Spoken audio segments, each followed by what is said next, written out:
to another Hoops HD preseason podcast. Tonight's episode is the Pac 12 conference. Joining me once again is our cast of characters. Let's introduce everybody again. Myself, Chad Sherwood. To my left, I believe on your right, first we have John T. John, how are you doing here? You ready to talk some Pac 12 hoops? It is the Conference of Champions, I hear. The Conference of Champions.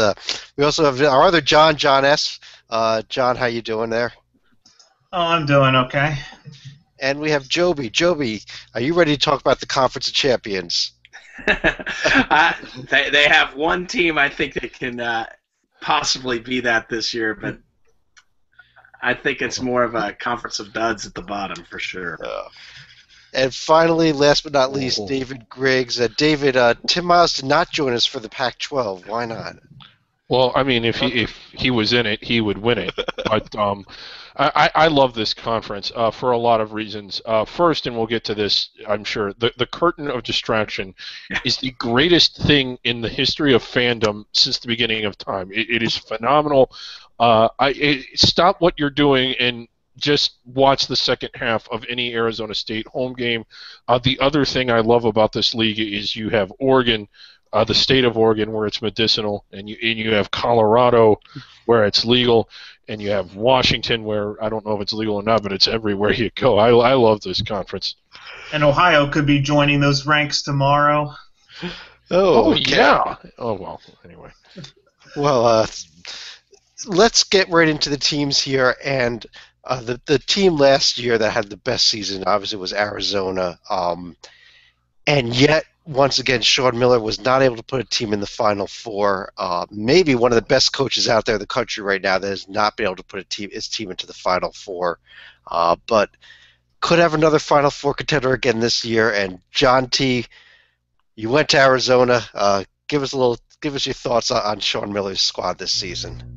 Well, number one, I have Mark Few on line one about best coach never to make the Final Four, although I would certainly put Sean in that conversation, of course. It's going to be a bit of a rebuilding, hopefully just reloading year. They lost so many players last year. First round of the draft, they lost Rondé Hollis Jefferson and Stanley Johnson. They lost T.J. McConnell, who somehow made the Sixers opening day roster, God bless him, and Brandon Ashley. That's like 4 starters. It's a lot to replace. To do that, they brought in the McDonald's All-American Alonzo Trier. They brought in a front court of Mark Tollefson, who transferred from San Francisco, and Ryan Anderson from Boston College, both of whom I think are going to be thrown in immediately with Caleb Parzewski in the middle. Well, that's the backcourt, we'll see how it goes. It's going to be tough. I think they're going to make the tournament. I think they're going to win the Pac-12, but it's far from a done deal. What's your thoughts on Kadeem Allen in the backcourt there? He's a junior college transfer, but I think he averaged almost 26 points a game at his junior college last season. Yeah, I've heard good things from the people who are all over the message boards and who go to the red and blue scrimmage and stuff out there. Unfortunately, now that I'm 3,000 miles away, I miss it a lot more than I wish I did. It was such a great experience for me to be there. I got to go to the 2001 championship game when we lost to Duke, which was a sad loss but a great experience. Kadeem's for real. I don't think he's going to make or break it. I'm worried that the loss is going to be we had the ACL tear for Ray Smith a couple weeks ago. I think he's gone for the year. His other ACL after hurting his other one earlier. Apparently he's drinking the same water as the guy from Illinois, but hopefully they can overcome that loss. David, do you have thoughts on this Arizona team? I really like them. I don't think they're going to have any trouble reloading. The Boston College transfer is kind of a head scratcher. Normally, like if like a team like Arizona loses its worst player to a school like Boston College, it makes both teams a lot better. I don't know if that's the same in reverse though. Okay, Boston College is good, but no, I really like this Arizona team. I do think they'll reload. I think they're going to be high in the rankings and protected seed and another. A Final Four candidate. So it's just business as usual there. They did lose a lot though. I just repeated everything John said in an attempt to sound smart. Well, let me throw it over to Joby, because Joby, if Arizona is not going to win the Pac-12 this year, the team that's on everybody's talking about seems to be this Cal team, which wasn't anything special last season, but now maybe bringing in maybe the top two freshmen in the conference. Don't say they weren't special. They had Quanzo Martin as their coach and still do. So that's special in and of itself. Yeah, the freshmen are the key here. And when you look at Cal as a whole, the starting five, because you also have Jordan Matthews and Jabari Bird, they might have one of the best starting fives, not just in the Pac-12, but they could rival starting fives anywhere outside of maybe your North Carolinas, et cetera. The problem is what happens after those five is a dramatic drop. And, yeah, whether we want to talk about the shot clock change or et cetera, you're going to need depth in college basketball now. Are they going to make the tournament? Yes. There's too much talent to ignore there. But will they challenge Arizona? Well, if Arizona can, they always seem to do, like T.J. McConnell, et cetera. They find people like that. I think Arizona is once again going to sit atop the conference. Let's also look. Cal, we were talking about this beforehand. Cal has a very tricky preseason. A lot of people are focusing on the game where they're going to Charlottesville. That's a really tough game against a good UVA squad. But it's the other games that I'm pointing to. They've got a very, very uneasy trip to Laramie, Wyoming. When you have a bunch of freshmen that you're relying on, you only have 5 people really in the rotation, and you're going to that altitude, that is a trap game because it's now positioned right before you go to Vegas and play another messy game against San Diego State, followed by either Richmond or West Virginia. Oh, okay. Yeah. John T., you being a Pac-12 guy, do you agree with Joby that this is pretty much a 5-person roster here on Cal, and there's not much talent below the starting 5? Yeah, I think the backcourt is solid. In addition to Matthews and Bird, they got Tyrone Wallace, who I believe is the leading returning scorer in the conference. Rab is going to be great up front, and because they're a little lean up front, he's going to get a chance to play and star immediately. If you haven't seen this Jaylen Brown guy, though, get on the old interwebs because he was amazing. They had late night with the Bears last week. Hit a 360-degree through his legs dunk. Obviously, there's more to basketball than just dunking, but this kid seems like he's for real. Well, they have a great backcourt, and they go on and they get 2 great front court freshmen who could start right away. I mean, it seems to me you got everything covered except for depth. And if you do that in a game, should your team just automatically win? Let's move beyond Cal and Arizona. I think there's one other team. Let me bring John S. in here to discuss them, and that's the Utes. Is Utah a third potential contender for the Pac-12 crown this year? Oh, absolutely, Utah can. They're going to be led by Brandon Taylor this year, and they're also going to have a few games to prepare them for Pac-12 play, a neutral court rematch against Duke, and then they also get a home game against San Diego State. I think that's part of the 24-hour tip-off marathon. It was last year. What's the date of the game? Do you have that? Give me one moment here. Okay, yeah. It was part of that tip-off marathon last year. It was one of the afternoon games, but yeah, like.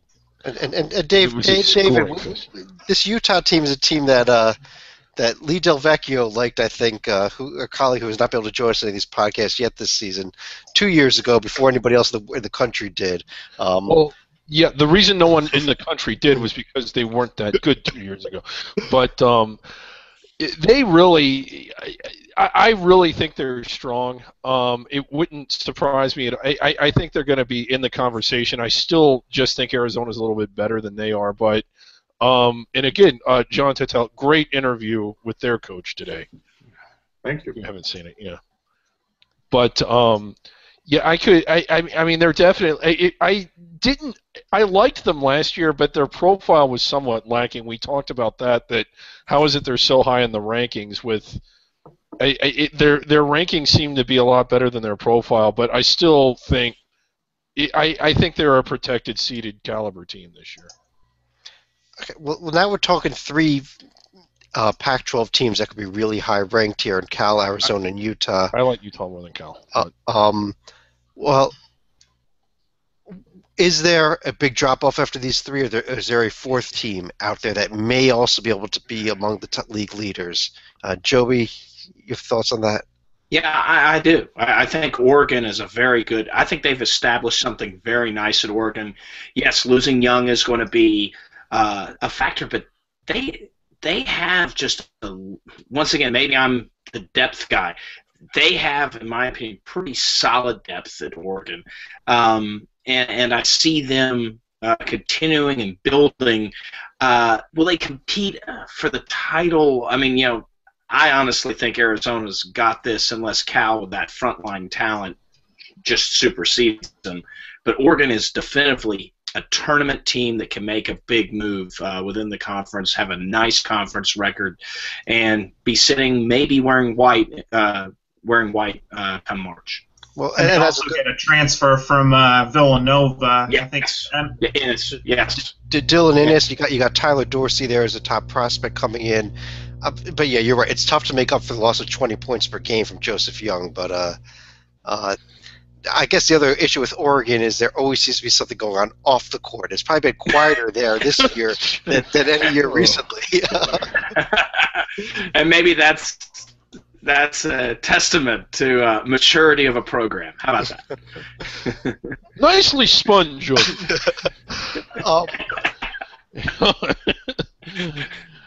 David. Or maybe the cop they've gotten good enough where the campus cops look the other way. Wow. Well, Oregon's had their issues. Oh boy, I'm glad. We've already talked about four Pac-12 teams now for a conference that a few years ago looked like it was going to be a single bid conference. Yeah, I think the Pac-12 really has rebounded back from a very dark phase for the conference in basketball. Absolutely. It's not at the level of the ACC, the Big Ten, or maybe not even the Big East, but was it, I forget if it was 2 or 3 years ago, their first place team was not selected, and I think Cal was selected, but they were put in the first 4, and the only other team that got in was the tournament winner, and I want to say, was it Colorado? It was Colorado. Yeah.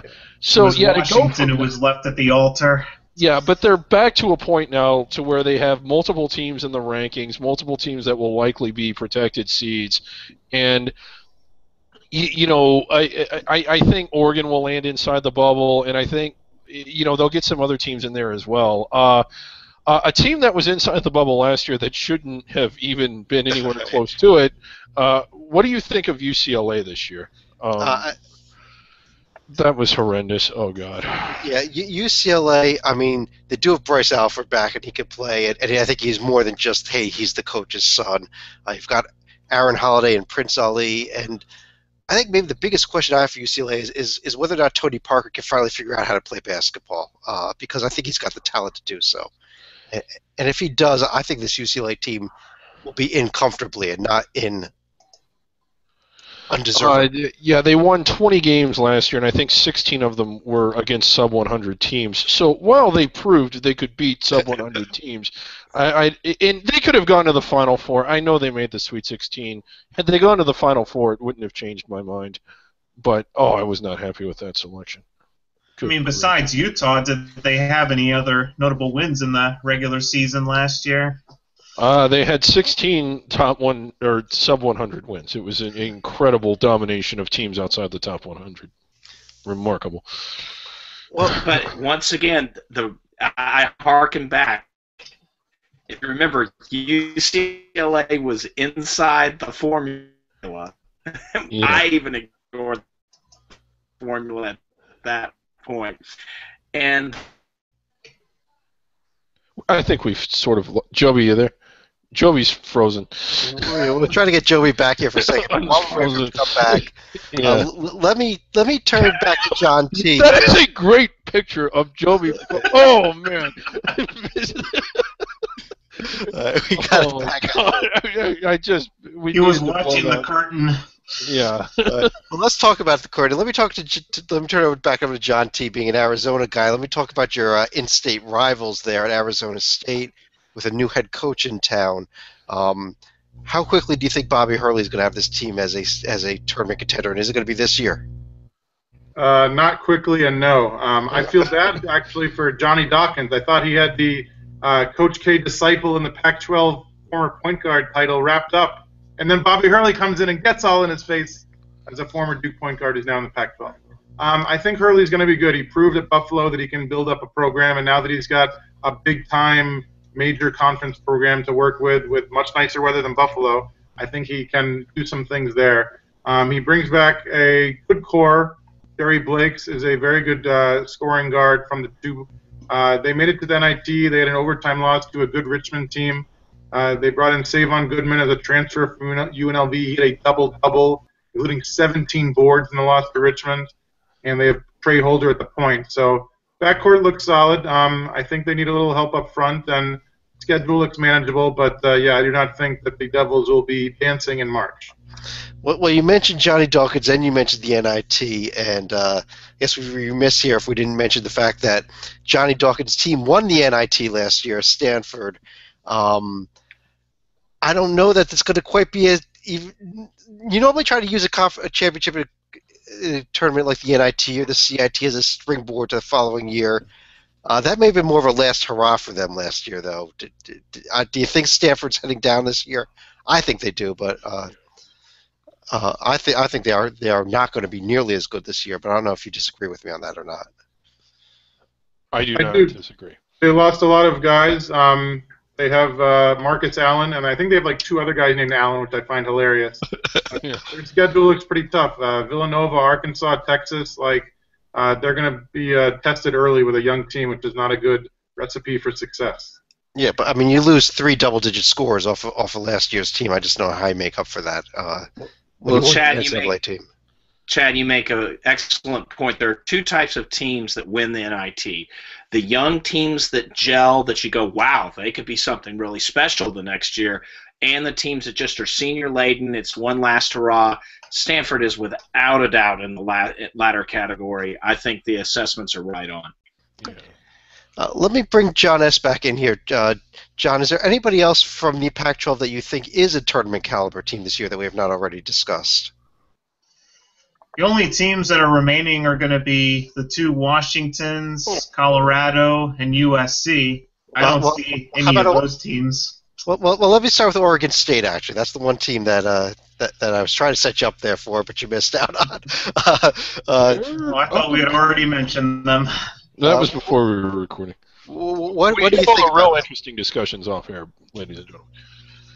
Well, Oregon State had some pretty notable wins at home last year. In fact, I think Utah was the only team that I could remember that actually won up in Corvallis last year. I think that's right. I think that's right. They only had one home loss, didn't they? Even Arizona couldn't win up there. And David, you got Gary Payton II. You got Malcolm DeVivier here. You got, Wayne Tinkle, who we loved at Montana. Yes. Building up this Oregon State team, only Northwestern among all the major conference schools has a longer tournament drought, and they're dropping forever than Oregon State. Do you think that they're going to be in there this year? Or close, at least? I think they could be. I don't know if I would go so far as to say that I expect them to be, but I think they have a chance. It wouldn't surprise me if they did make it. I guess that's the best way to put it. This is a team that's improving rapidly, and like you said, they have a lot of pieces in place, and generally teams that can defend their home court, that's generally the first step. They can do that. Let's see if they can go out and win on the road this year. I like what what Tinkle is doing there. I think they're going to get there next year, if not this year. How about this Colorado team? Let me throw it back over to John T. here.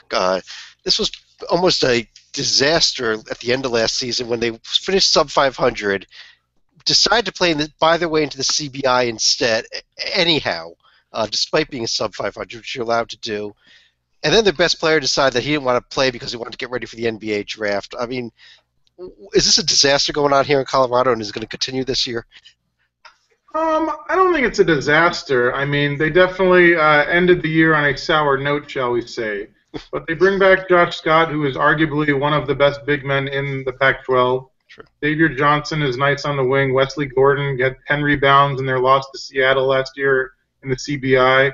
Tad Boyle's proven he can coach both in the regular season and in March. So, no, I mean, I think disaster is a strong word. I think this team will have a winning record, but yeah, they're not going to win like 22 games or anything. Well, we have another off-season injury that Xavier Yes. Johnson out for the season there in Colorado too. So They think he might be able to be back by conference play. He tweeted that. Okay. But it's so reminiscent of what's been going on in Colorado with the Dinwiddie injury from last year, obviously. Oh, God. Yeah. David, let me throw it back to you to discuss one of our favorite teams in the Pac-12, and that's Andy Enfield's USC Trojans. Because I know you've got comments about him. I guess my comment, I'm actually a little surprised that he's had so little success out there. I liked him when he was at Florida Gulf Coast. You might remember us talking about him under the radar. He took what was, a transitional team, coached them through that period. I was actually more impressed with what he did during the regular season that last year there of Dunk City. What happened in the NCAA tournament, I was surprised they won at Mercer, much less went on to the Sweet 16. But it wasn't a flash in the pan, I didn't think. I thought what was most impressive about him as a coach is how he took a school that didn't even exist, like in 1995, coached the basketball team, and made them conference front runners. I thought that was more I thought that was more indicative of the kind of coach he was than just having a good week in March. But having said that, he's done absolutely nothing out at USC. I'm a little surprised he has not been able to get it going. His teams at Gulf Coast were better than the ones he's had out there, and it's not even close, really. They're awful. I mean, well, this is the year for him, though. I mean, he's got everybody back from last season. Isn't that a good thing? And if he can't be, but everybody back from a team that lost 20 games. Yes, I mean, if he can't start showing results, I think he's on the hot seat.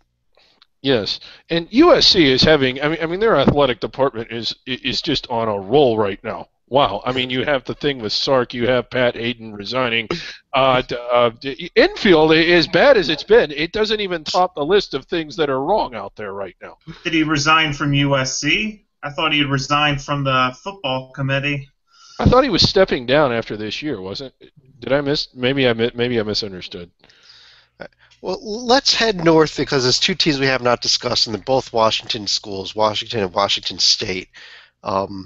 John T., is there anything that you're looking at in either of these teams this year? The one thing you should pay attention to in the Great Northwest is Josh Hawkinson, the junior power forward for the Cougars. He's probably going to average a double-double again, and nobody in America cares. There's nobody knows about him. But getting a double-double in a major conference, let's give him a little publicity, a little shout-out. Yeah. Now, let me take over to Washington. My understanding is that Lorenzo Romar has actually brought in one of the top recruiting classes in the entire country this year there in Washington. I don't expect anything out of them this year, but things may improve in the next year or the year after. Yeah. Well, there's nowhere to go but up when you lose all those guys. I mean, the dagger was Nigel Williams-Goss transferring because he was supposed to be the future point guard to lead them, and he's gone. And he goes to Gonzaga, which is even better. They're playing this year. Well, yeah. I'm still bitter. I'm still bitter at Washington because Washington, after their strong 11-0 start last year, in the numbers was the biggest deceiving team because they were clearly in the tank going straight down in a dive you could not get out of, but they still look good on the numbers if you didn't overemphasize recency. And I was just Washington, a pox on them right now. Seton Hall of the East, you mean? Yes, excellent comparison. Well, on that note, let's see any final thoughts from regarding the Pac-12. Let's start with David. Nothing is really coming to mind. I normally have unbelievably, insightful and smart things to say. Well, let me ask you this then, David. David, how strong do you think the Pac-12 is this year? I mean, are we looking at 4 bids, 5 bids, more? 4 or 5, I think. I mean, I think the three, like you got Utah, you got Arizona, and you got Cal, who I'm not as big on as the other two. But I think though, I mean, I would expect that those three would get in, and I think you're at least going to have one more, and maybe Oregon State, maybe. Joby. I'm thinking 4. Arizona's going to be battling for a 1 seed as they typically do. The others, I think, all could be wearing white, but then there's a drop off. And by wearing white, I'm talking 6, 7, 8. I don't like any of the other Utah, Oregon, or Cal to be a protected seed, though Cal has the talent to do it if they put it together. And how about John S.? I think Washington State has to be the good Samaritan in the Pac 12 this year for co hosting the early NCAA tournament rounds with Idaho up in Spokane this year at the Veterans Memorial Coliseum. This is going to free up their neighbors up at Gonzaga to play less than a mile from their campus in March, should they make it that far. Yeah. That's a good point, actually. John T. So my sleeper pick is Oregon State. I think that Wayne Tinkle now has a year under his belt with all his guys. There's a lot of seniors on this team, and I think the glove part 2 is going to be fantastic. He's a point guard who averaged over 7 boards a game last year and was the conference defensive player of the year. They have an easy schedule. Kansas is going to destroy them, but the rest of the games are winnable. I think Oregon State is going to be squarely on the bubble in March. It's going to be fun to watch them. Do you think their schedule might work against them? Is it a little too easy? It won't. I mean, you could argue that. I think it's good. It would be better if they were a younger team that they don't have to get thrown to the wolves. I think as veterans they can capitalize and win like double-digit games in non-conference play. And the thing is that you mentioned the drought. The last time they made the tourney in 1990. Their star player was Gary Payton the first, and now it's a whole generation for them to get even close to getting back. It's hilarious. Yeah. I do like the Oregon State pick. I also think, though, that I would keep an eye on the current of distraction this year. I think that the free throw differential that you have in those games at Arizona State may be enough to sneak out a few victories there, and if things bounce right. I would not be surprised to see Bobby Hurley on the bubble in his first season there, and it's just so much fun watching the curtain that we've got to root for them anyhow. But on that note, for myself, John S., John T., Joby, and David, I want to thank everybody once again for tuning in, and we'll be back again real soon with another preseason podcast. I believe the Big 12 will be up next. Thanks.